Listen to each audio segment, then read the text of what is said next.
hadir di kegiatan rutin kita yang kita adakan setiap malam Selasa, yang mana diawali dengan pembacaan Ratibul Haddad, kemudian dilanjutkan dengan majlis ilmu yang sebagaimana biasanya diawali dengan pembacaan kitab Akhlaqul Banin. Namun Ustadz Haji Abdul Salam saat ini berhalangan hadir karena beliau dalam perjalanan pulang daripada kegiatan touring lah, dan dakwah beliau sekaligus menghadiri daripada multaqa alumni Dalwah, yang mana kita ketahui beliau memakai kendaraan roda 2, bukan roda 4, bukan tak baki roda, baki roda. Kita doakan mudah-mudahan sekarang ini kita dapat informasi beliau dalam perjalanan menuju Surabaya, dan insyaallah mungkin dalam beberapa hari akan sampai ke sampai ke Palembang. Dan kita doakan mudah-mudahan perjalanan beliau diberikan penjagaan oleh Allah Subhanahu wa taala dengan sebaik-baiknya penjagaan, diberikan perlindungan dan diselamatkan sampai nanti di tempatnya dalam keadaan sehat wal afiat, dan bisa bergabung lagi di majelis kita insyaallah di minggu depan insyaallah. Amin ya rabbal alamin. Alhamdulillah, tsumma alhamdulillah, tsumma alhamdulillah. Sekali lagi bersyukur kita kehadirat Allah Subhanahu wa taala. Tanpa terasa kita sudah masuk di bulan Sya'ban. Bulan yang ke-8 daripada bulan Hijriah. Alhamdulillah malam ini malam tanggal 4 daripada bulan Sya'ban. Masyaallah hadirin rahimani wa rahimakumullah. Bulan Sya'ban dikatakan, sering kita dengar hadis daripada Nabi Muhammad sallallahu alaihi wasallam, Rajab syahrullah, Sya'ban syahri, wa Ramadan syahrul ummati, augama qala sallallahu alaihi wasallam. Alhamdulillah, fadlan min Allah. Allah berikan kesempatan kita untuk bisa sampai di bulan Sya'ban. Telah kita lewati bulan yang namanya bulan Rajab. Mudah-mudahan istighfar yang kita baca di setiap malam daripada bulan Rajab, mudah-mudahan Allah memberikan ampunan atas dosa dan kesalahan kita. Dan kita selalu berharap mudah-mudahan di setiap hari dengan kita minta kepada Allah Subhanahu wa taala agar segala dosa dan kesalahan kita pun diampuni oleh Allah Subhanahu wa taala. Manusia al-insan mahalul khata' wal nisyanan. Manusia tempat salah dan juga lupa. Banyak kesalahan yang kita lakukan. Oleh karena itu jangan cuma di bulan Rajab kita beristighfar. Tapi di bulan ini pun kita dianjurkan.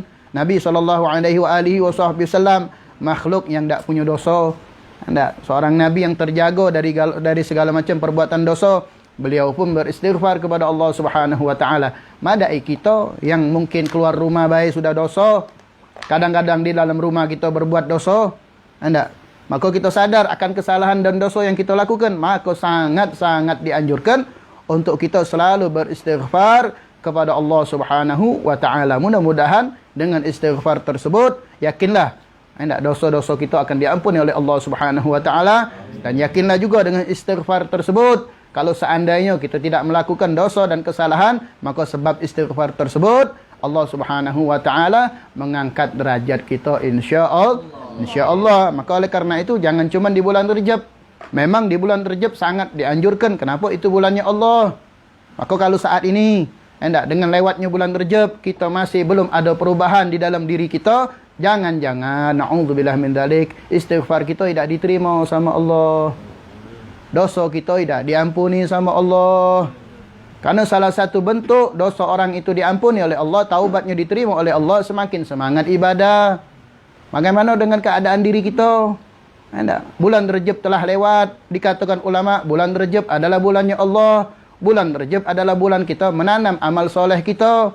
Guru-guru kita, para ulama, para asatidz, para mubaligh mungkin sering mengingatkan tentang bagaimana kita mempersiapkan diri kita di bulan Rajab, kemudian di bulan Sya'ban untuk apa? Untuk nyambut Ramadan. Maka koreksilah diri kita. Sebulan telah berlalu, bagaimana keadaan diri kita? Terutama kita tahu di bulan Rajab itu ada satu perintah yang luar biasa, yang kita kenal dengan peristiwa Isra wal Mi'raj. Mungkin minggu kemarin sudah dibahas oleh guru kita Ustaz Syarif tentang garis besar peristiwa Isra wal Mi'raj Nabi Muhammad sallallahu alaihi wasallam. Sungguh peringatan yang luar biasa. Sungguh kejadian yang luar biasa yang terjadi pada Nabi Muhammad sallallahu alaihi wasallam tidak terjadi dengan nabi-nabi yang lain. Peristiwa yang begitu hebat, yang tidak pernah terbayangkan oleh makhluk manapun. yang tidak Allah berikan kepada makhluk manapun kecuali illa Nabi Muhammad sallallahu alaihi wasallam. Kalau kita pengen menyingkap tabir atau mengambil hikmah yang ada di dalam peristiwa Isra wal Mi'raj, dikatakan ulama, maka tidak akan mampu walaupun seumur hidup kita menyingkap daripada hikmah yang ada di dalam peristiwa Isra wal Mi'raj Nabi Muhammad sallallahu alaihi wasallam. Bahkan ulama mengatakan sekalipun seandainya kita nak membuka daripada hikmah yang ada di Isra Mi'raj, maka tidak akan banyak. Kenapa? Saking banyaknya, bahkan disebutkan triliunan bahkan mungkin. Sallu ala Nabi Muhammad. Namun yang menjadi inti daripada peristiwa Isra wal Mi'raj tersebut adalah perintah solat. Perintah solat. Sama-sama kita ketahui solat yang tadinya 50 waktu, yang Nabi SAW dapat perintah tersebut dari Allah menjadi 5 waktu. Namun keuntungan kita jadi umat Nabi Muhammad sallallahu alaihi wasallam, saking kasih sayangnya Allah kepada Nabi Muhammad, tidak akan mengurangi kebaikan yang Allah berikan kepada Nabi Muhammad. Apa bentuknya? Satu solat yang kita lakukan itu sama dengan 10 waktu. Jadi kalau 5 waktu itu sama dengan 50 waktu. Perintah 50 waktu tidak jadi, tapi pahalanya seperti 50 waktu. Nikmat yang Allah berikan kepada kita atas perintah solat tersebut. Kenapa? Dengan perintah solat tersebut, maka itu salah satu bentuk hadiah pemberian dari Allah kepada umat Nabi Muhammad sallallahu alaihi wasallam agar ada hubungan kita dengan Allah Subhanahu wa taala. Kita ni kalau dah ada solat, dah ada hubungan dengan Allah. Nak melalui apa kita? Kalau tak melalui solat. Melalui ibadah yang lain tidak seperti solat yang langsung kita mi'raj, kata Nabi Muhammad sallallahu alaihi wasallam, as-salah mi'rajul mukminin. Solat itu mi'rajnya orang mukmin. Bertemunya orang mukmin kepada Allah Subhanahu wa taala, namun bedanya idak jasad kita ketemu langsung sama Allah. Tapi kita meyakini di saat solat itu benar-benar kita menghadap Allah Subhanahu wa taala. Ada hubungan kita dengan Allah Subhanahu wa taala, dan solat tempat kita ngadu sama Allah. Kalau tak katik solat, tak katik tempat untuk kita ngadu sama Allah Subhanahu wa taala. Maka oleh karena itu, ma'asyiral hadirin rahimani wa rahimakumullah, perlu menjadi koreksi bagi diri kita, sekedar mengulangi sedikit atas peristiwa yang begitu besar yang terjadi pada Nabi Muhammad sallallahu alaihi wasallam, mendapatkan perintah yang namanya perintah solat. Menunjukkan perintah solat ini lebih mulia daripada perintah-perintah yang lain. Kita tahu yang namanya perintah selain solat, zakat, puasa, haji dan lain sebagainya itu Nabi tidak menerima langsung dari Allah Subhanahu wa taala, melainkan perantara daripada malaikat Jibril, melalui wahyu. Tapi kalau salat itu langsung Nabi Muhammad sallallahu alaihi wasallam menerima langsung dari Allah Subhanahu wa taala, menunjukkan bahawa ini perintah sangatlah mulia. Ini perintah sangatlah agung. Jadi ketika kita mengetahui hakikat perintah daripada perintah solat ini, maka kita jangan sembarangan. Jangan kita menganggap sepele. Jangan kita biasa-biasa baik. Kalau kita tahu hikmah yang terkandung di dalam perintah solat itu, maka kita tidak akan pernah meremehkan yang namanya solat. Begitu besar. Hikmah yang yang terkandung di dalam perintah solat. Siapa yang menjalankan solat, siapa yang memuliakan solat, maka Allah muliakan hidupnya. Siapa yang meremehkan solat, yang melalaikan daripada solat, maka hidupnya akan diberikan oleh Allah Subhanahu wa taala sehina-hinanya hidup di dunia, di alam barzakh, bahkan nanti kelak di akhirat. Maka perlu bagi kita yang saat ini alhamdulillah didekatkan dengan majlis ilmu, didekatkan dengan majlis taklim, didekatkan dengan orang-orang soleh, perlu bagi kita apa yang harus kita lakukan? Mengkoreksi solat kita.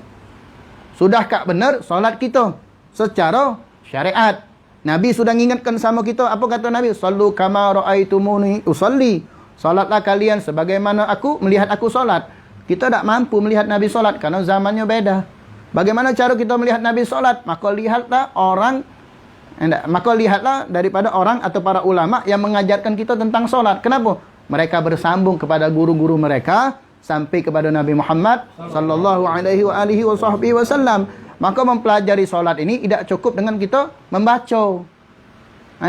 Ada buku tentang solat, tuntunan praktek solat, tidak bisa. Tapi benar-benar kita belajar, duduk dengan seorang guru, maka di situ akan kita melihat bagaimana mereka mempraktekkan solatnya solat yang dilakukan oleh Nabi Muhammad sallallahu alaihi wasallam. Di dalam solat tersebut terkandung yang namanya syarat sahnya solat. Di dalam solat tersebut kita harus juga perhatikan tentang rukun-rukun solat. Di dalam solat juga kita harus tahu bagaimana hal-hal yang membatalkan solat, termasuk di dalamnya kita akan diajarkan bagaimana adab-adab di dalam solat. Maka kesempatan daripada Isra wal Mi'raj itu untuk kita muhasabah. Selama ini solat yang kita lakukan sudahkah benar sesuai dengan syariat Nabi Muhammad sallallahu alaihi wasallam? Mudah-mudahan itu yang hadir di sini insyaallah ini sudah hadir majelis ilmu, sudah hadir majelis taklim. Mudah-mudahan solat sudah mengubah keadaan diri kita menjadi lebih baik. Amin. Solat sudah mengubah keadaan diri kita menjadi lebih baik. Kalau saat ini yang kita rasakan solat itu tidak bisa mengubah keadaan diri kita, pasti ada yang salah di dalam solat itu. Pasti ada yang kurang di dalam solat itu. Anda mengubah keadaan diri ini baik lahir maupun batin. Kalau secara zahir mengubah keadaan hidup kita menjadi lebih baik, ekonomi kita baik, rumah tangga kita baik, keadaan kehidupan kita bermasyarakat juga baik. Kalau secara batin rasa hati itu menjadi lebih dekat kepada Allah Subhanahu wa taala. Menjadi tenang, menjadi tenteram, menjadi bahagia. Menjadi tidak sumpak, tidak suntuk. Yang terjadi kalau orang memang benar-benar menjaga daripada solatnya. Kalau itu tidak terjadi, maka ana mengingatkan diri ana pribadi, antum semua yang hadir, yuk ingat sudah sejauh mana solat yang kita lakukan ini benar-benar sesuai dengan ilmu syariat yang diajarkan oleh Nabi Muhammad sallallahu alaihi wasallam. Ana tidak mungkin nanya kamu. Misal contoh, ana tanya satu pertanyaan, sebutkan syarat-syarat sahnya solat. Ada berapa? Bagaimana penjelasannya? Kalau seandainya itu belum kita tahu, maka kesempatan ini untuk kita mengkoreksi diri kita. Sejauh belajar yang sudah kita lakukan selama ini, sudah tak pelajaran itu kita dapatkan? Makanya anak sering tanya kadang-kadang di satu majelis, satu tempat. Contoh anak kemarin sekedar untuk sharing. Ada tempat di situ ngajarkan bab tentang namanya masalah tasawuf. Anak bilang itu kitab bagus. Bagus luar biasa. Itu untuk membersihkan hati kita. Namun anak tanya, ada tak pelajaran fikihnya? Ada tak pelajaran yang di situ bagaimana solat bisa benar? Ternyata tidak didapatkan. Maka sebaiknya siapa? Nah, sudahlah, biarlah. Perhatikan depan sini. Adab majelis tu nyingok depan sini. Jangan sampai ada yang masuk kamu toleh lagi. Ada bunyi kamu toleh lagi. Nah, itu adab majelisnya kita perlu pelajari lagi. Biar tidak ada pecah konsentrasi. Biarlah yang ada yang sudah, yang tak atik sudah. Al-Mawjud. InsyaAllah suara anda besar terus. Sallu ala Nabi Muhammad. Sampai mana tadi? Nah, tentang salat, syarat sahnya, kita tak tahu. Kalaupun dibahas kok syarat sah solat, suci daripada dua hadas. Hadas besar dan hadas kecil. Hadas besar dengan kita mandi wajib. Hadas kecil dengan kita berwudu. Pecah lagi. Cara mandi wajib yang benar seperti apa? Rukun mandi wajib cak mana? Kemudian dipecah lagi. Yang wudu, rukun wudu ada berapa? Dipecah lagi air yang kita pakai cak mana? Kalau kita belajar dari awal di dalam kitab yang kita pelajari, misalkan ambil contoh Safinatun Najah misalkan. Di situ dipelajari kalau ketika kita sudah belajar, kita tahu tujuan kita belajar ini ternyata masuk di dalam syarat sahnya solat. Aku belajar istinja. Aku belajar istinja. Ternyata istinja ini merupakan syarat sahnya solat. Aku belajar cara mandi wajib yang benar. Ini ternyata syarat sahnya solat. Makanya ana sering nyampaikan beberapa kali di dalam peringatan Isra wal Mi'raj. Ana selalu bertanya kepada diri kita semua yang hadir, ana bilang, jangan-jangan solat kita yang sekian puluh tahun, dari mulai kita balik sampai usia kita 40 tahun, satu solat pun tidak diterima oleh Allah Subhanahu wa taala. Na'udzubillah min dzalik. Padahal kaget di akhirat yang pertama kali dihisab adalah solat. Ketika solat itu tidak sesuai dengan syarat yang diperintahkan oleh Nabi Muhammad sallallahu alaihi wasallam, maka itu tidak ada nilai di hadapan Allah Subhanahu wa taala. Maka itu tidak ada nilai di hadapan Allah Subhanahu wa taala. Maka penting bagi kita untuk mengkoreksi solat kita sejauh mana solat itu bisa memperbaiki keadaan diri kita. Kalau seandainya yang seperti ini kita tidak ada paham, tidak tahu, dan itu sifatnya itu bisa menjadikan fatal kita di dalam ibadah. Gara-gara urusan istinja, solat kita tidak dosa. Gara-gara kita tak tahu mandi wajib, solat kita tidak sah. Gara-gara kita tak tahu tertib secara wudu, rukun daripada wudu, solat kita tak sah. pertama kali yang dihisap di akhirat, udah biarlah, enggak usah dia. Jadi konsentrasi dak do ini, udah biarlah, enggak apa-apa, enggak usah pakai mic, enggak apa-apa. Jangan mengganggu di dalam majelis, itu anak enggak demen. Biarlah santai. Enggak apa-apa. Suara masih besar. Sallu ala Nabi Muhammad. Jangan noleh ke belakang, jangan sibuk ini. Akhirnya kamu enggak fokus kaget di dalam majelisnya. Biarlah, enggak apa-apa, santai. Enggak atik memik juga enggak atik masalah. Akhirnya enggak lemak kan, enggak nyaman kaget akhirnya. Kita lanjut insya-Allah. Kalau masih nak mic juga, nak stop kaget. Enggak usah pakai mic. Baik mic-nya. Mati ke be? Mati ke be? Enggak usah pakai mic. Mudah-mudahan yang di luar bisa dengar insya-Allah. Sallu kan ganggu lagi kan anak kan. Allahumma shalli ala Muhammad.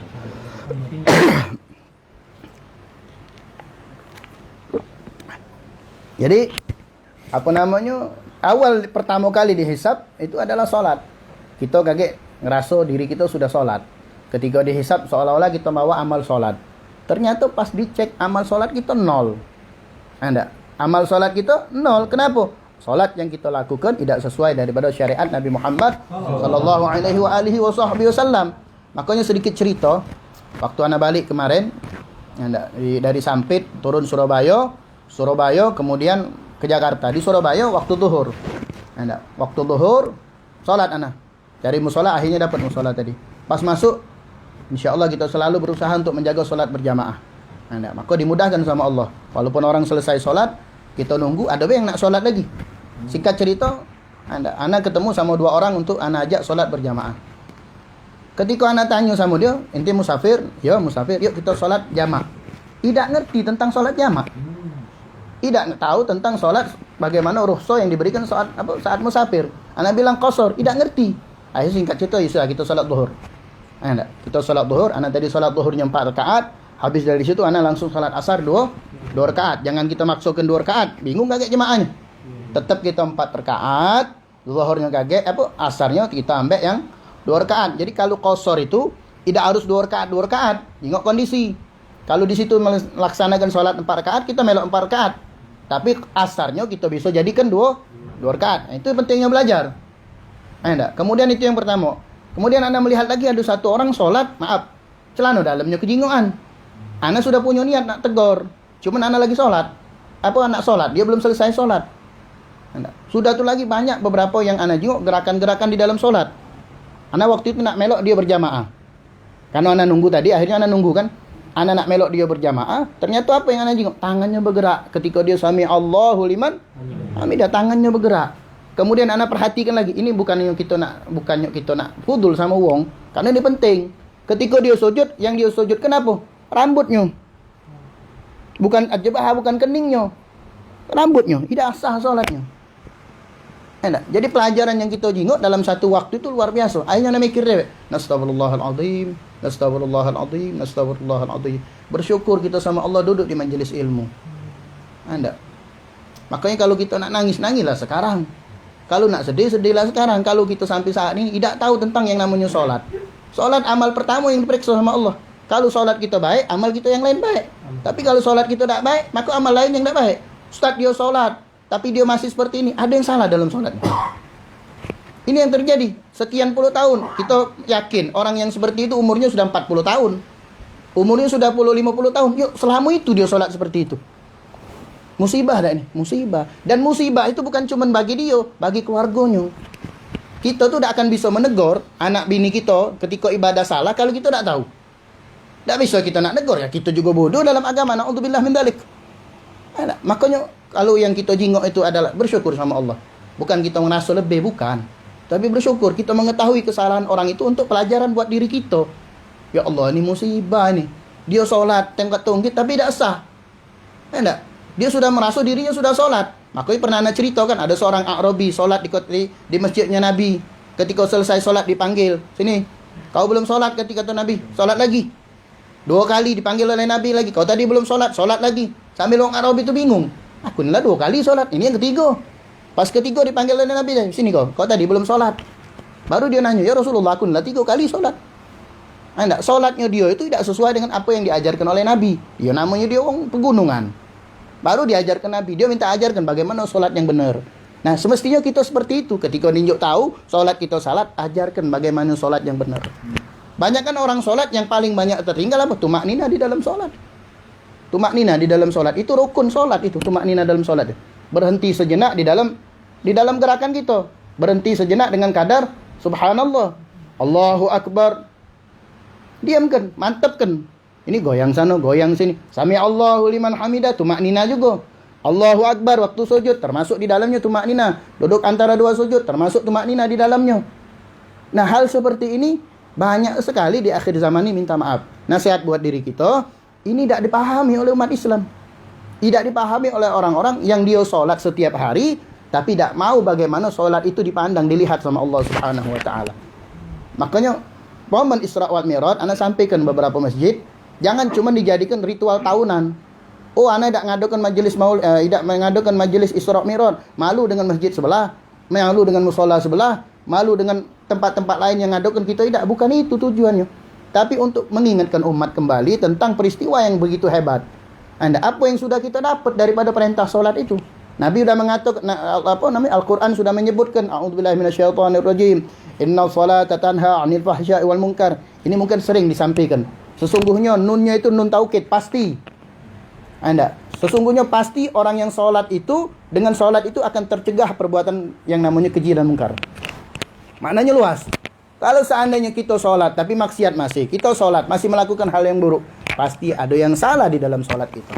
Maka perlu menjadi perhatian bagi diri kita, bagaimana sholat yang sudah kita lakukan itu bisa menjadikan diri kita baik di hadapan Allah Subhanahu wa taala. Hal-hal yang buruk, ya enggak, yang kita tahu itu tidak boleh kita lakukan, benar-benar kita tinggalkan. Cuman sekarang ini kan kita tahu itu tidak baik, masih kita lakukan. Kenapa? Salat yang kita lakukan belum bisa mencegah daripada apa yang dikatakan oleh Allah Subhanahu wa taala, mencegah daripada perbuatan keji dan mungkar. Maka perlu menjadi perhatian diri kita, jangan lagi hal yang berkaitan dengan syarat tadi. Kita yang sudah tahu baik, Ustaz, ana sudah tahu Ustaz yang namanya syarat rukun salat. Apa yang perlu kita tingkatkan lagi? Hadirnya kita di dalam salat. Bagaimana hati kita tuh ada hubungan benar-benar dengan Allah Subhanahu wa taala. Kita koreksi lagi, seandainya nih kita sudah belajar tentang syarat solat, kita tahu tentang rukun solat, kita tahu tentang hal-hal yang membatalkan solat, kita tahu. Jangan cukup sampai di situ. Apa yang perlu kita tingkatkan? Bagaimana ketika solat itu benar-benar hadir hati kita dengan Allah Subhanahu wa taala. Kata Imam Hasan Al-Basri, beliau seorang tabi'in. Dikatakan beliau ini adalah murid daripada Imam Ali bin Abi Thalib. Beliau mengatakan, orang yang di dalam solatnya, yang mana di dalam solat itu dia tidak khusyuk di dalam solatnya, tidak hadir di dalam solatnya, maka orang ini lebih dekat untuk diadab oleh Allah Subhanahu wa taala. Na'udzubillah min dzalik. Tingkatan orang itu seperti itu. Makanya kadang-kadang harus kita berpikir, aku solat 20 tahun, aku solat 30 tahun, tapi kok tidak ngerasakan kelezatan di dalam solat, tidak ngerasakan kenikmatan di dalam solat. Yang ada terjadi sama kita saat ini, solat kita itu pengen cepat selesai. Makanya banyak di antara kita yang kadang-kadang ninggalkan sunnah-sunnah di dalam sholat. Ulama mengatakan ninggalkan sunnah di dalam sholat sengaja hukumnya makruh. Enggak, hukumnya makruh. Kalau tanpa udzur hukumnya makruh. Makanya perlu kita belajar apa sih adab-adab di dalam sunnah itu. Apa sih adab-adab atau sunnah-sunnah di dalam sholat itu. Banyak kita tidak tahu. Jadi jangan cukup kita tahu dengan syarat dan rukun yang merupakan kewajiban, yang menambahkan enggak, kedudukan solat itu bisa lebih baik itu dengan kita ngamalkan sunnah-sunnah di dalam solat, biar kita dapat yang namanya sir yang ada di dalam solat. Maka oleh karena itu, ma'asyiral hadirin rahimani wa rahimakumullah, ana ingin mengingatkan kembali momen yang sudah lewat. Tapi bagaimana perjalanan yang sudah kita dengar, banyak ana yakin antum-antum ini hadir di beberapa majelis Isra wal Mi'raj. Bagaimana hal tersebut menjadi motivasi kita untuk yang namanya solat ini menjadi lebih baik. Antum sudah belajar, antum sudah ngamalkan, yuk kita bakal nyambut Ramadan. Jangan cuma puas dengan solat yang namanya solat wajib. Ana sudah sering ingatkan untuk nasihat buat diri ana, minta taufik sama Allah, minta hidayah sama Allah. Jangan cukup dengan yang namanya solat wajib. Jangan cukup cuma dengan kita melakukan sendirian, solat berjamaah. Di samping kita solat berjamaah, ingat yang ana sampaikan, sunnah qabliyah ba'diyahnya perhatikan. Sudah sering kita sampaikan, sampai guru kita kadang-kadang Habib Syukri ingatkan, kamu sudah sering dengar nasihat, kamu sudah sering mendapatkan namanya ilmu-ilmu pengetahuan. Yang menjadi pertanyaan, kok ngapo itu tidak kita amalkan? Pasti ada yang salah di dalam niat kita hadir majelis ilmu. Pasti ada yang salah di saat kita hadir itu tidak benar-benar ingin menjadikan kita lebih baik. Kan tujuan majelis, kata Habib Abdullah Al-Haddad, tidak lain dan tidak bukan kamu ketika hadir majelis, kata beliau, untuk menjadikan diri kamu itu baik di hadapan Allah Subhanahu wa taala. Makanya ketika kamu dari rumah, kita dari rumah, kita ni wong yang tak punya apa-apa. Kita ni wong yang memang butuh dengan ilmu, kita ni wong yang memang banyak kekurangan, sehingga kita masuk di majelis ini, kita berharap dengan Allah agar keluar dari majelis ini kita menjadi lebih baik. Amin. Itu yang kita harapkan, dan bukan cuma untuk diri kita. Untuk siapa? Keluarga kita. Saat ini kita sudah hadir majelis ilmu. Saat ini kita sudah tahu tentang syarat-syarat yang namanya kita tadi sebutkan. Terutama solat. Bagaimana solatnya wong rumah kita? Bagaimana solatnya anak-anak kita di rumah? Berapa banyak orang tuanya hadir majelis ilmu, wong tuanya yang benar, anaknya tidak benar. Berapa banyak wong yang hadir majelis ilmu, dia punya istri, tidak tahu tentang bagaimana cara pakai mukena yang benar. Enggak, masih didapatkan itu banyak. Apa yang terjadi sama kita? Apa cuma selamat untuk diri kita dewek? Padahal Al-Quran sudah menyebutkan, ya ayyuhalladzina amanu qu anfusakum wa ahlikum nar. Anda waquduhan nas wal hijarah. Wahai orang-orang yang beriman, jaga dirimu. Pertama kita dulu disuruh. Kalau kita sudah bisa menjaga diri kita dengan ilmu, anda menyelamatkan diri kita dengan ilmu, maka qu anfusakum wa ahlikum, baru keluarga kita. Jadi kalau kita pengen menyelamatkan keluarga kita, bekali diri kita. Jangan cuma cukup sampai di kita baik. Qu anfusakum wa ahlikum. Wawunya kan wasol, nyambung. Jangan cuma cukup sampai diri kita, keluarga kita perhatikan agar mereka terhindar daripada yang namanya api neraka yang bahan bakarnya waquduhan nas wal hijarah, manusia dan batu-batuan. Manusia dan batu-batuan. Nah, untuk masalah sholat nih memang harus lebih kita perhatikan lagi. Jadi jangan cukup dengan sholat sendirian, jangan cukup dengan sholat wajib. Anda usahakan sholat qabliyah, sunnah qabliyah, ba'diyah, itu kita lakukan. Sebagai contoh kadang-kadang, Anda tutup, kita kadang-kadang kalau meninggalkan sholat duha, cak mana lah? Oh, kalau tak sholat duha hari ini, kita seolah-olah kehilangan rezeki. Anda, bagus itu sebenarnya. Tapi pernah tak kita tak sholat sunnah qabliyah subuh sedih? Sholat sunnah qabliyah subuh, sedih tak kita? Kadang-kadang tingkatan sedihnya lebihlah sedih sholat duha daripada sholat qabliyah subuh. Padahal qabliyah subuh muakkad, yang dikuatkan. Anda bahkan Nabi mengatakan rakaatani qabla al-fajr khairu minad dunya wa ma fiha, agama Allah sallallahu alaihi wasallam. 2 rakaat sebelum subuh itu lebih mahal daripada dunia serta isinya. Sallu ala Nabi Muhammad. Lebih mahal daripada dunia berserta isinya. Ada tak perubahan itu pada diri kita? Jangan-jangan sampai sekarang minta maaf. Nasihat buat diri anak. Antum semua, jangan-jangan subuh kita masih kesiangan. Dan kita tak ngerasa itu suatu yang hilang pada diri kita. Enggak, jangan. Kita niatkan setiap kita hadir untuk Nabi Muhammad. Setiap kita untuk hadir majelis ilmu untuk senangnya Nabi Muhammad. Tidak untuk yang lain. Kalau seandainya hari ini, besok, kemudian seterusnya kita hadir majelis, namun tidak ada perubahan pada diri kita, ingat, di akhirat bakal dituntut kita. Antum kenal dengan sunnah, antum tahu dengan sunnah, tapi tidak kita amalkan. Itu bakal ditanya sama Nabi juga. Makanya kata ulama, kalau kita sudah tahu satu sunnah, minimal seumur hidup kita sekali jadilah. Kalau kita tahu, ini kita tidak pernah sama sekali merasa kehilangan. Ketika kita meninggalkan sesuatu yang kita dapat. Ma'asyiral hadirin rahimani wa rahimakumullah. Itu yang harus kita perhatikan, momen yang sudah kita lewati. 1 minggu setelah berlalu, apa yang sudah kita tingkatkan, terutama masalah sholat. Jadi kalau yang masih belum tahu, masih banyak kesempatan minta dipanjangkan umur oleh Allah Subhanahu wa taala untuk memperbaiki sholat kita, anak bini kita. Sampai anak ngomong pesan sama diri anak yang kamu nih, kalau kamu tak mampu ngajari anak kamu, anda masukkan mereka ke pesantren. Biar selamat. Anda biar dia sudah punya bekal kaget di pesantren. Jangan cuma ngandalkan diri kita. Anda lah 10 tahun, lah 14 tahun, lah 20 tahun. Anda sampai sekarang banyak sekarang nih budak-budak sekarang ini, na'udzubillah min dzalik, yang namanya salat mereka tak perhatian. Mereka tak perhatian, maka terjadi di rumah tangganya tak pernah tenang. Tengok sekarang anak-anak umat Islam yang kalau masuk di viral di TV, yang namanya narkoba, yang namanya pergaulan bebas, yang namanya durhaka kepada kedua orang tuanya. Apa yang terjadi itu? Wong tuanya salah didik. Wong tuanya dewek tak punya bekal agama, tak punya pemahaman di dalam agama.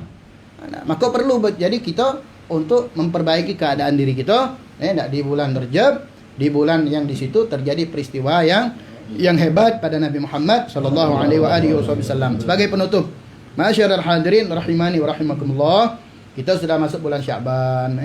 Dan sekarang ini masuk tanggal 4 bulan Sya'ban, bulannya Nabi Muhammad sallallahu alaihi wasallam. Sampai Nabi sendiri mengatakan bulan Sya'ban ini bulan yang banyak dilupakan oleh umat manusia. Banyak dilupakan karena dia di antara pertengahan bulan Rajab dan bulan Ramadan. Kadang-kadang di bulan Sya'ban ini kita banyak disibukkan dengan hal-hal yang kadang-kadang tidak bermanfaat. Disibukkan dengan persiapan-persiapan, ya mungkin nak menyambut Ramadan hanya bersifat zahir. Pada hakikatnya ketika Ramadan itu akan datang tidak kita persiapkan. Beda dengan salaf dulu, orang-orang soleh dulu. Mereka ketika menyambut Ramadan seperti tamu yang agung. Kita mak mana lah kalau nyambut tamu yang agung, seandainya ada presiden nak ke rumah kita, apa yang kita persiapkan? Luar biasa pasti. Dicat galau rumah ini tadi, kamar dibuat AC atau istimewa lah. Kalau kita katakan seorang presiden bakal datang ke rumah kita, pasti kita punya persiapan. Bahkan persiapan itu mungkin 2 bulan. Kalau seandainya sudah dikabarkan 3 bulan, 2 bulan sudah kita siapkan. Bagaimana dengan Ramadan? Ramadan tamu agung. Apa yang sudah kita persiapkan ketika masuk Ramadan kaget? Itu pada hakikatnya diri kita. Batin kita ini yang harus kita persiapkan. Bagaimana nanti ketika masuk Ramadan, saat ini kita sudah persiapkan amal-amal soleh. Jangan nunggu kaget Ramadan. Seperti yang Anda bilang tadi, sholat kita perhatikanlah. Kemudian sholat-sholat sunnahnya. Kalau nunggu kaget Ramadan, saat ini baik kita seger, lagi males. Apa lagi nunggu Ramadan, bawa lesu terus. Nak solat sunnah qabliyah ba'diyah, jadilah wajib lah ngantuk ni. Itulah juga dengan qiraatul Quran, bacaan Al-Quran kita siapkan dari sekarang. Kenapa? Kita ni bakal nyambut tamu yang agung. Kita siapkan, kita punya target. Ramadan ini harus lebih baik daripada Ramadan tahun kemarin. Dan itu mulailah dari sekarang. Makanya tadi disebutkan bulan Rajab, bulan kita memulai benih, menanam benih. Bulan Sya'ban mulai kita menyirami. Mulai kita koreksi sejauh mana ibadah yang sudah kita lakukan di bulan Rajab tadi, itu istiqamah kita lakukan. Minta maaf seandainya saat ini kita sudah sering dengar, saat ini pagi tadi minta maaf, nasihat buat diri anak, masih tidak ada qabliyah subuh gitu. Pagi tadi mungkin zuhurnya tidak qabliyah ba'diyah, atau asarnya kita tidak qabliyah, atau tadi maghrib ba'diyahnya kita tinggalkan, atau mungkin nak kesini tadi minta maaf, nasihat buat diri kita, motivasi. Anak kan tak tahu kamu masing-masing. Mudah-mudahan kamu ngamal tinggal insya-Allah. Jangan-jangan ba'diyah tidak kita lakukan tadi. Padahal itu muakkad. Nabi tidak pernah ninggalkan. Sampai dikatakan oleh Nabi sallallahu alaihi wasallam, ini kita dapat dari guru kita Habib Syukri, siapa yang mengamalkan 10 rakaat di setiap hari, salat sunnah muakkad tadi, maka Allah bangunkan baginya satu istana di surga. Sallu ala Nabi Muhammad. Mana kita tak galak, mana kita tak pernah dapat dalam sehari. 2 rakaat subuh, sebelum subuh, 2 rakaat sebelum zuhur, 2 rakaat setelah zuhur, 2 rakaat setelah maghrib, dan 2 rakaat setelah isya. 10 rakaat tak itu? 10 rakaat. Makanya malulah kita kalau seandainya kita punya kesempatan, kita punya waktu untuk kita tidak ada mengamalkan daripada apa yang sudah diajarkan oleh Nabi Muhammad SAW. Bulan Sya'ban, kembali ke bulan Sya'ban, adalah bulannya Nabi. Kita dianjurkan untuk memperbanyak salawat di bulan ini. Walaupun di bulan-bulan yang sebelumnya atau nanti keluar dari bulan Sya'ban ini, tetap satu hari itu kita harus memperbanyak salawat kepada Nabi. Wabil khusus di bulan ini kita diingatkan. Kenapa? Ayat yang memerintahkan untuk salawat itu turunnya di bulan Sya'ban. Surat Al-Ahzab ayat 56 yang kita sering dengar setiap Jumat. Apa? A'udzubillahi minasyaitonirrajim. Innallaha wa malaikatahu yusholluna 'alan ya ayyuhalladzina amanu shallu 'alaihi wa sallimu taslima. Ini ayat turun di kota Madinah ketika tahun kedua hijrah Nabi Muhammad sallallahu alaihi wasallam, dan turunnya di bulan Sya'ban.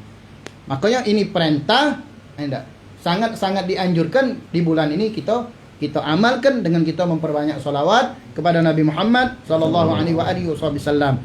Jadi yang saat ini maaf mungkin diri kita nih banyak masih kurang dengan Nabi, dalam artian hubungan kita jauh dengan Nabi SAW, maka memperbaikinya adalah salah satu dengan kita salawat. Target salawat. Imam Ghazali di dalam kitab Bidayatul Hidayah itu mengajarkan kepada kita, biar kita ngerasa kelezatan dari ataupun hasil daripada salawat itu 300 kali minimal. Anak rasa tidak ada berat. Kalau kita ada kemauan. Ada keinginan hubungan yang selama ini kita jauh dengan Nabi, kita pengen perbaiki lagi. Ustaz, beratnya 50 dulu mulai. Enggak, tidak baca 50 dulu mulai. Tidak baca juga 10 seandainya. Rasanya kalau 10 tidak baca juga, Allah alam. Ustaz, ana solawat di mana? Di dalam solat. Itu rukun solat. Ente tidak solawat, tidak sah solat ente. Enggak. Tambah terus solawat, tambah terus solawat. Tidak cukup sekian 50, tambah lagi 100, 150. Nah, lebih-lebih di bulan ini kita dianjurkan dengan sangat untuk memperbanyak solawat kepada Nabi Muhammad SAW. Kemudian di bulan ini juga dianjurkan kita menghidupkan daripada sunnah Nabi Muhammad SAW. Mungkin sebagian kita sudah sering kita dengar tiga sunnah yang jangan tinggalkan di rumah. Biar kita bisa menambahkan sunnah-sunnah yang lain. Sunnah atau adab sebelum tidur. Nah, kita di rumah ada yang tidak tidur. Ada adab Nabi SAW. Malam ini niat kelang hidupkan sunnah Nabi. Apa di antaranya? Berwudu.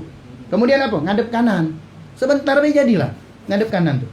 Walaupun kita tidak bisa ngadep kiblat, tapi di situ akan ada hubungan kita dengan Nabi Muhammad SAW.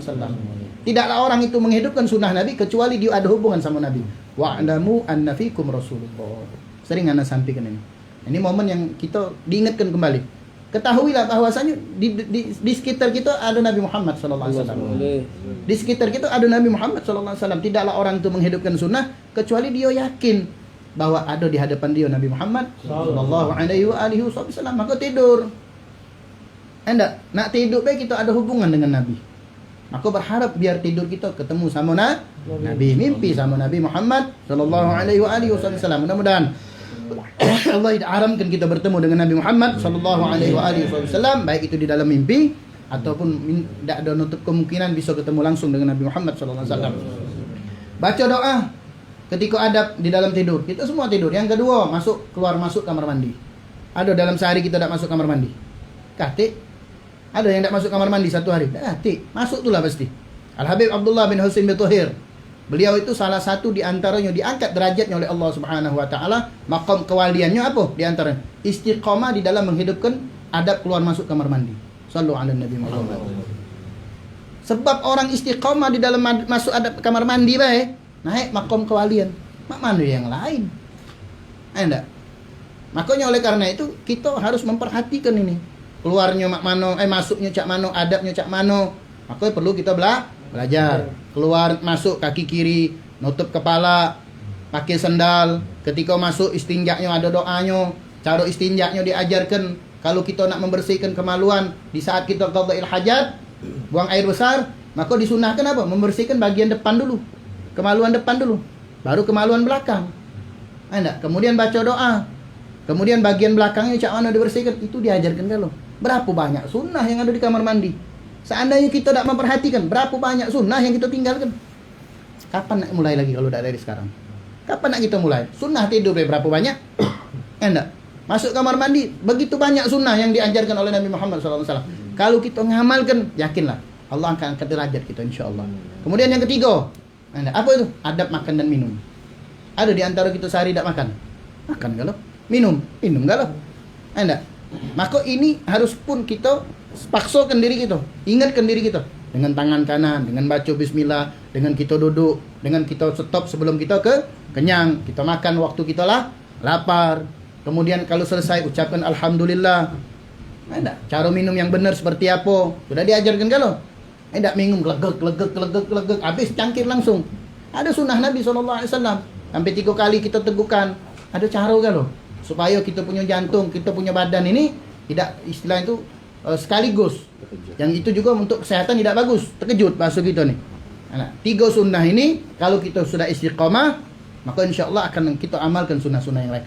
Banyak sunnah Nabi itu. Pakai baju dengan tangan kanan, buka baju dengan tangan kiri. Kalau kita ada rambut, maaf dah. Kalau ada rambut kita pakai sisir. Enak dengan sebelah kanan. Tidak pakai rambut juga sunnah. Setiap Rabu dicukur. Rabu kan? Rabu ke berapa dah? 39. Cukup lagi 40. Jadi wali insya-Allah. Amin. Minimal istiqamah di dalam ibadah. Anda tidak jauh dengan ulama. Anda. Kemudian apa namanya? Keluar masuk rumah kita, keluar kaki kiri, masuk kaki kanan. Di dalam rumah pun ada sunnah. Nak masuk kamar itu sampai diingatkan gitu. Allahumma sholli ala Muhammad tahadus min ni'mah. Masuk kamar baik, kaki kanan.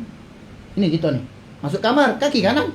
Kenapa? Tempat yang kadang-kadang di situ lebih mulia, kita dianjurkan untuk mendahulukan kaki kanan. Keluar dari kamar, keluar dari kamar kaki kiri, nak menuju ruang tamu. Tapi seperti itu diajarkan. Sudahkah kita mengamalkannya? Nah, oleh karena itu kesempatan kita di bulan Sya'ban ini, di mana bulan Sya'ban ini, itu bulan yang di mana diangkat amal kita. Ya, kalau mingguan itu amal kita diangkat hari apa? Hari Kamis. Ya, amal kita diangkat hari Kamis. Itu mingguan. Kalau tahunannya di bulan Sya'ban. Tepatnya nanti insya Allah di malam 15 Sya'ban. Amal kita diangkat. Makanya Nabi didapatkan oleh Siti Aisyah dalam satu riwayat hadis, Nabi itu paling banyak puasa di bulan Sya'ban ini. Sampai ada yang sahabat mengatakan seolah-olah Nabi ini puasa sebulan penuh di Sya'ban ini. Menunjukkan apa? Inilah bulan yang mana amal kita diangkat oleh Allah Subhanahu wa taala. Ketika Nabi ditanya, ketika amal diangkat, Nabi berharap beliau dalam keadaan ibadah kepada Allah. Makanya adalah dilakukan dengan puasa. Nah, kita yang mungkin pengen ngamalkan silakan. Yang penting yang wajib uang rumah kita yang masih punya utang jangan lupa diingatkan untuk bayar utang. Yang masih punya utang, bayar utang puasanya. Yang terakhir, bulan Sya'ban ini bulan di mana kita tahu sama-sama itu pindah arah kiblat. Dari Masjid Al-Aqsa ke Masjidil Haram. Di Mekah sana yang sudah pernah umrah, sudah pernah mampir, mungkin sudah pernah sholat, ada masjid yang namanya Qiblatain. Masjid dua kiblat. Di situlah tempat terjadinya perpindahan kiblat. Ketika sholat di situ boleh dua arah. Ulama boleh dua arah. Mungkin yang kita belum umrah insyaallah sempat insyaallah umrah.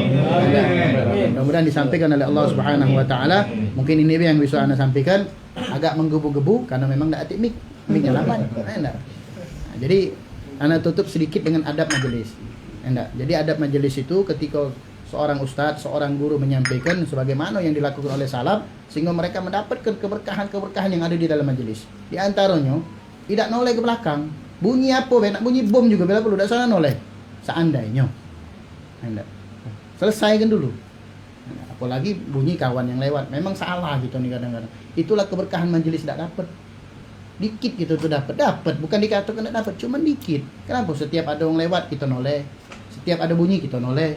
Kemudian kita maaf kadang-kadang masih nak ngobrol sana sini. Sehingga apa? Majelis itu sedikitnya yang kita dapat. Yang semestinya kita dapat banyak. Tapi kita dapat sedikit. Nah, ini yang kita masih rasakan.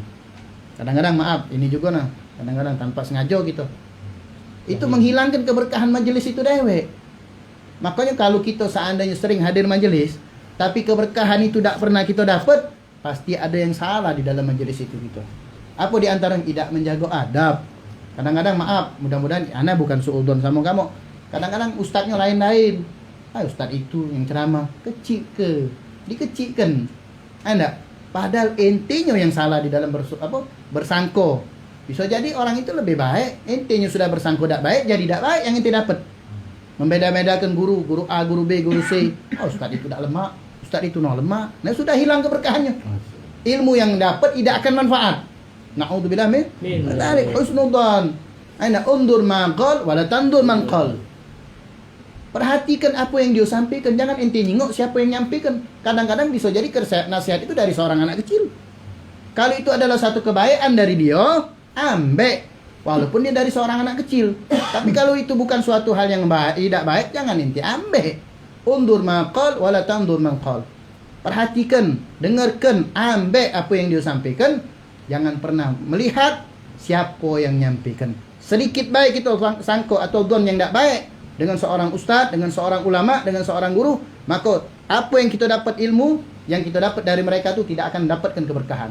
Tidak akan menjadikan keberkahan itu mendekatkan diri kita kepada Allah Subhanahu wa taala, bahkan semakin menjauhkan diri kita dari Allah Subhanahu wa taala. Maka berprasangkalah yang baik dengan guru-guru kita, berprasangkalah yang baik dengan orang-orang yang selalu memberi nasihat kepada kita. Mudah-mudahan Allah Subhanahu wa taala memberikan keberkahan di dalam perkumpulan kita pada malam hari ini.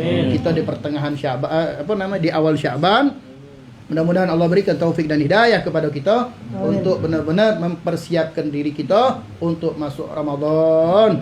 Ya Allah, sampaikan kami di bulan Ramadan ya Allah. Sampaikan kami di bulan Ramadan. Sampaikan kami ya Allah, keluarga-keluarga kami, orang-orang yang kami cintai di bulan Ramadan. Allah berkahi kita di bulan Sya'ban. Allah berkahi kita di bulan Sya'ban. Allah sampaikan kita di bulan Ramadan. Wa aina 'ala siyam. Ya Allah, kami mohon kepadamu ya Allah agar di bulan Ramadan kita bisa menjalankan ibadah puasa dan kita bisa menjalankan qiyamul lail, ibadah kita di malam hari, kita bisa melaksanakan salat tarawih, lebih khusyuk, lebih hadir, lebih merasakan kelezatan di dalam ibadah tarawih kita. Ya Allah, wa tilawatul Quran, mudah-mudahan di bulan Ramadan ini yang belum ada target khatam, mudah-mudahan tahun ini, tahun kemarin belum khatam, tahun ini insyaallah Qurannya khatam. Mudah-mudahan anak kita juga, istri kita juga, orang-orang yang kita cintai, mudah-mudahan bulan Ramadan, bulan Al-Quran, kita lebih dekat dengan Al-Quran. Mulailah dari sekarang. Dan kita minta kepada Allah Subhanahu wa taala, wahfadna ya Allah, agar Allah jauhkan kita dari segala macam perbuatan dosa, perbuatan maksiat di dalam bulan Ramadan. Amin ya rabbal alamin. Allahumma barik lana fi Sya'ban balighna Ramadan. Allahumma barik lana fi Sya'ban balighna Ramadan. Allahumma barik lana fi Sya'ban balighna Ramadan wa 'inna al-siyam wal qiyam wa tilawatil Qur'an واحفظنا من الذنوب والآثام وارزقنا حسن الختام برحمتك يا أرحم الراحمين. ربنا آتنا في الدنيا حسنة وفي الآخرة حسنة وقنا عذاب النار. صلى الله على سيدنا محمد وعلى آله وصحبه وسلم. الحمد لله رب العالمين والعفو منكم. السلام عليكم ورحمة الله وبركاته. بسم الله الرحمن الرحيم. الحمد لله رب العالمين. اللهم صل على سيدنا محمد وعلى آل سيدنا محمد. يا ربنا شرفنا بأننا شرفنا وأننا أشرفنا على نذر أشرفنا فتب علينا توبة تغفر لكل حوبة واستر لنا عوراتي وآمن روعتي واغفر لوالدينا ربي ومولودنا والأهل والإخوان وسائر الخلان وكل ذي محبة أو جيرة أو صحبة والمسلمين أجمع. آمين ربي أسمع فضلا وجودا منا لا باكتساب منا بالمصطفى رسول أعظم بكل سول. صلى وسلم ربي عليه عز الحبيب وآله وصحبه عدد كل صحبه والحمد لله بالباء والثناء. الحمد لله رب العالمين بالقبول.